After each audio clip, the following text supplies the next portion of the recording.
محرم الحرام میں بھی بہت سے خود ساختہ کام کیے جاتے ہیں. ایجادات کیسی ہیں؟ جیسے محرم الحرام میں سوگ منایا جاتا ہے. کیا آپ جانتے ہیں کہ سوگ 3 دن کا ہوتا ہے؟ اور اگر آپ دیکھیے تو 4 ماہ اور 10 دن بیوہ عورت کی عدت ہے. وہ اتنا سوگ منا سکتی. کوئی سوگ صدیوں پر محیط نہیں ہو سکتا. بڑی عجیب بات ہے، جس وقت ہمارا سال شروع ہوتا ہے تو اس سال کے شروع میں ہی سوگ منایا جاتا ہے. آپ کو لگتا نہیں کہ معاملہ کچھ اور ہے؟ یہ کوئی اور بات ہے. کہیں سے شیطانی غوا کا شکار ہوئے ہیں، اس کا سبب کوئی اور بنا ہے. تو جب محرم کو سوگ کا مہینہ قرار دیا جاتا ہے تو محرم میں پھر زینت کو ترک کیا جاتا ہے. تو اب ہمیں یہ دیکھنا ہے کہ اللہ کے رسول صلی اللہ علیہ وسلم کیا ازواج مطہرات زینت ترک کرتی تھی؟ کیا صحابیات صحابہ کرام زینت ترک کرتے تھے؟ تو ایسا نہیں ہے. تو زینت کو ترک کرنا، محرم میں شادیاں نہ کرنا، یہ خود ساختہ دین ہے. اب دیکھیں محرم میں تمام شادی ہال جو ہیں آلموسٹ سب خالی ہو جاتے ہیں. تو زینت کو ترک کرنا بدعت ہے. اظہار غم کے لیے عمدہ لباس چھوڑ دینا شرم درست نہیں.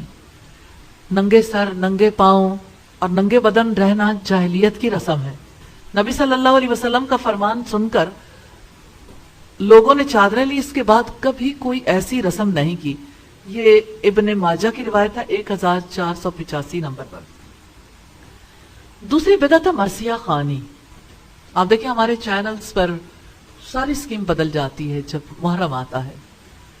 ابن ابی اوفا سے مروی ہے رسول اللہ صلی اللہ علیہ وسلم نے مرثیہ خوانی سے منع فرمایا. جس سے آپ نے حکمن روکا ہے اس کو کرنا کیسے باعث ثواب ہو سکتا ہے؟ کیسے پکڑ کا باعث نہیں ہوگا؟ یہ ابن ماجہ کی 1592 نمبر روایت ہے. محرم جب شروع ہوتا ہے مرثیہ خوانی کی مجالس شروع ہو جاتی ہیں. پھر ہم دیکھتے ہیں نوحہ اور ماتم. آپ صلی اللہ علیہ وسلم نے فرمایا جو ماتم کرے، اپنے رخسار اور منہ پیٹے، گریبان پھاڑے اور جاہلیت کی طرح پکارے، وہ ہم میں سے نہیں. بخاری کی 1297 نمبر روایت ہے. اپنے والد کی وفات پر بھی نوحہ نہیں کر سکتے، اپنے بیٹے کی وفات پر بھی نہیں کر سکتے، شوہر کی وفات پر بھی کوئی بال نوچے، گریبان پھاڑے تو یہ جاہلیت کی رسوم میں سے ہے. چوتھی بدعت تعزیہ ہے. محرم الحرام میں شہادت حسین کا اندوہناک واقعہ پیش آیا. یہ سب جانتے ہیں. آپ جانتے ہیں کہ کسی کی وفات پر 3 دن تعزیت کرنا جائز ہے. اس میں بھی نہ رونا ہے، نہ پیٹنا ہے، نہ چیخنا چلانا ہے، نہ اپنا گریبان پھاڑنا ہے، نہ بال نوچنا ہے، نہ سینہ کوبی کرنی ہے. تو محرم الحرام میں یہ سارے کام کرنا یا کسی اور وقت میں 3 دن سے زیادہ کسی کے لیے بھی جائز نہیں ہے. اور 3 دنوں میں بھی یہ امور نہیں ہو سکتے. محرم الحرام میں تعزیہ روضہ حسین کی نقل کو کہا جاتا ہے. لوگ کہتے ہیں تعزیہ نکل آیا. بانس اور لکڑی کا ڈھانچہ بنایا جاتا ہے، کاغذ، ابرک اور کپڑے وغیرہ چڑھا کر اسے تیار کیا جاتا ہے. اس کے اندر ایک قبر ہوتی ہے جس پر چادر چڑھائی جاتی ہے. اس کے اوپر گنبد ہوتا ہے جس پر نظر و نیاز کا سلسلہ جاری رہتا ہے.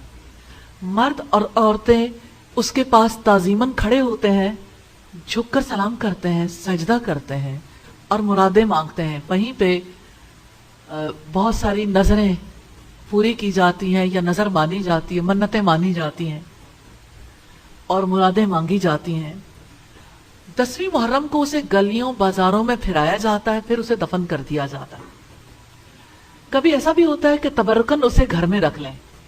درست نہیں ہے، کیونکہ وہاں کوئی زیارت نہیں ہوتی جس کے لیے لوگ جائیں. لکڑیاں، بانس، کپڑے، ابرک، کاغذ زیارت کے لائق نہیں، پھینک دیے جانے کے لائق ہیں. رب العزت نے فرمایا سورہ صافات کی آیت نمبر 95 اور 96 ہے. اس نے کہا کیا تم ان کی عبادت کرتے ہو جن کو ہاتھ سے تراشتے ہو؟ سجدہ عبادت نہیں ہے، دعا عبادت نہیں ہے، رسول اللہ نے فرمایا الدعاء هو العبادہ، دعا ہی تو عبادت ہے. اللہ تعالیٰ سے آپ دعا کر سکتے ہیں، کسی اور سے نہیں.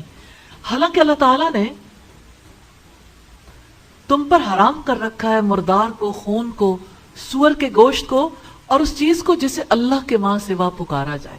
اللہ کے ماں سوا نہ کسی کے لیے جانور قربان ہو سکتا ہے، نہ غیر اللہ کے لیے کھانے بنائے جا سکتے ہیں. ہمارے یہاں بہت عقیدت، محبت اور احترام کے ساتھ حلیم بنائی جاتی ہے، اور حلیم بانٹی جاتی ہے کہ 10ویں محرم کا تبرک ہے. نبی صلی اللہ علیہ وسلم نے ایسا کوئی کام نہیں کیا، نہ ایسا کام کرنا باعث ثواب ہو سکتا ہے جن کاموں سے اللہ تعالیٰ نے روکا یا اللہ کے رسول صلی اللہ علیہ وسلم نے روکا. اللہ تعالیٰ نے ہمیں اپنے لیے پیدا کیا ہے تاکہ ہمارے دل محبت اور تعظیم کے ساتھ اس سے جڑ جائیں. اللہ تعالیٰ ہم سب کو اپنی عبادت کی توفیق دے اور ہمارے دلوں کو اپنے سے جوڑ لے. 5ویں بڑی بدعت ہے سیدنا حسین علیہ السلام کے نام سے سبیلیں لگانا.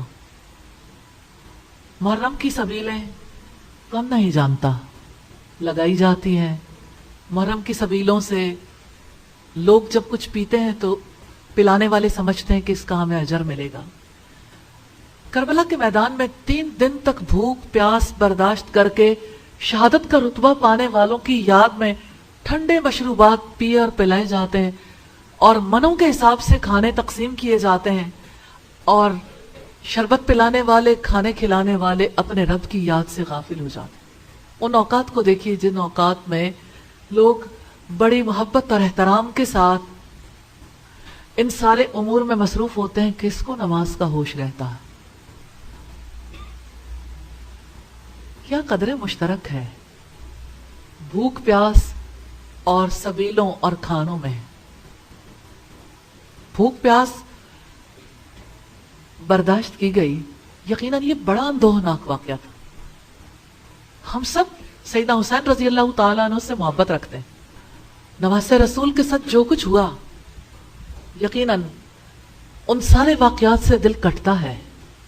یہ ہماری تاریخ کا ایک سیاہ واقعہ ہے، لیکن اس واقعے سے بھی دین نہیں بدلے گا.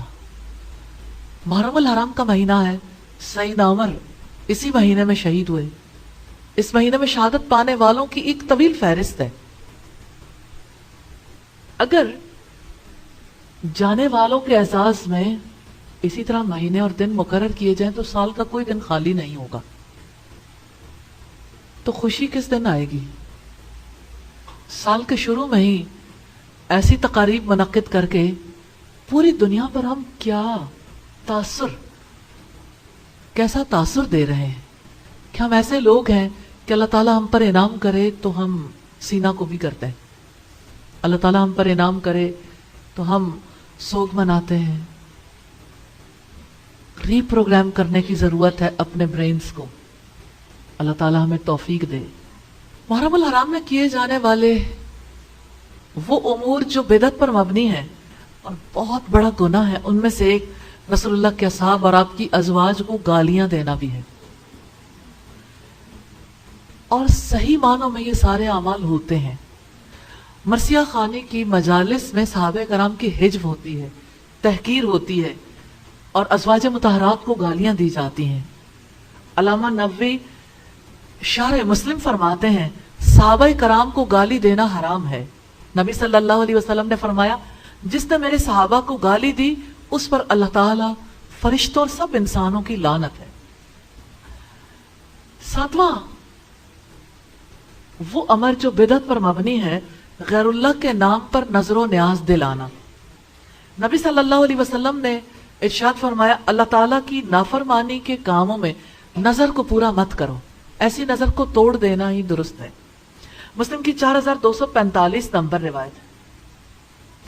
عاشورہ کے دن سیدنا حسین علیہ السلام کے نام پر کھانے چڑھائے جاتے ہیں، تقسیم کیے جاتے ہیں. لوگ نظر مانتے ہیں میرا فلاں کام پورا ہو گیا تو سیدنا حسین کے نام پر میں فلاں کھانا کھلاؤں گا یا سبیل لگاؤں گا.